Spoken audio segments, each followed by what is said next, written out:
Sir ఎన్ని రాష్ట్రాలకు మీరు ఇన్ఛార్జ్ ఉన్నారు? నార్త్ ఈస్ట్ ఇండియా మొత్తము, Tamil Nadu and the west Bengal. Bengal పెద్ద రాష్ట్రం. ఈ బెంగాల్ ఎట్లుంది వాతావరణం అంటే రాజకీయంగా?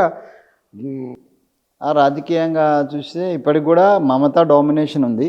ఆ డామినేషన్ నుంచి కొంత బీజేపీ వైపు కొంత ప్రజలు మొగ్గు చూపుతున్నటువంటి పరిస్థితి ఉంది. కాంగ్రెస్ అండ్ ఒక రకంగా చెప్పాలంటే కాంగ్రెస్ ఈజ్ ఇన్ కన్ఫ్యూజన్.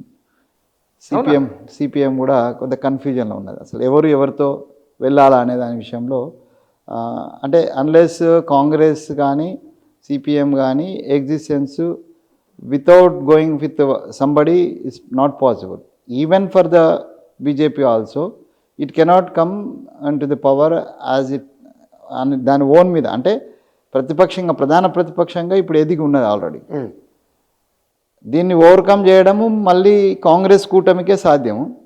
ఆ కాంగ్రెస్ కూటమిలో ఉన్నటువంటి ఫెరోషియస్నెస్ అంటే మమతాకు అగనెస్ట్గా మాట్లాడే ఫెరోషియస్ భాష కానీ లేకపోతే ఫెరోషియస్ యాక్టివిటీ కానీ మమతను నిలువరించే ప్రయత్నం కానీ సిపిఎం కానీ కాంగ్రెస్ కానీ అంతగా చేయటం లేదు. ఎందువల్ల అంటే కాంగ్రెస్ ఏమో కొంత సాఫ్ట్ కార్నర్ ఉంది, ఎందుకంటే తమ బిడ్డనే అనే ఒక భావన ఉన్నది మా కాంగ్రెస్కు.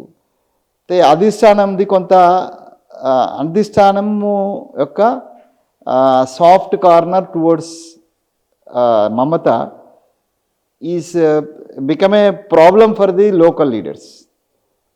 లోకల్ లీడర్స్ చాలా ఫెరోషియస్గా పోవడానికి సిద్ధంగా ఉన్నారు. But unless it is green signal from the అధిష్టానం రాకపోతే కాదు. సో ఆ భావన ఉంది. సో దాని నుంచి ఓవర్కమ్ కావాలని ఈవెన్ నేను కూడా ఇన్ఛార్జ్ కాబట్టి మొన్న జరిగిన చర్చలలో బల్పెబ్బల్ అపనే బల్పే లడనా అనేటువంటి ఒక భావన మొత్తం కాంగ్రెస్కి వచ్చింది. దానివల్ల కొంత లాభం అయితే కాంగ్రెస్ క్యాడరు మిగిలిపోతుంది, లేకపోతే ఇంకింత క్షీణించిపోయే అవకాశం ఉంది. సరే సిపిఎం తోటి 35 ఏళ్ళు కొట్లాడి మళ్ళీ తర్వాత సిపిఎంతో పొత్తానేసరికి అక్కడ ఇంటర్నల్ ట్రాన్స్ఫర్ అవుతలేదు.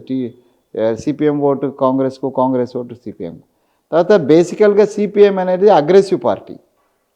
సో అగ్రెసివ్ పార్టీ కాబట్టి దాని అగ్రెసివ్నెస్లో ఉండి దాన్ని సిపిఎం కూడా చాలా అగ్రెసివ్గా వెళ్ళటాలే గత 20 సంవత్సరాల నుంచి 10 సంవత్సరాల నుంచి.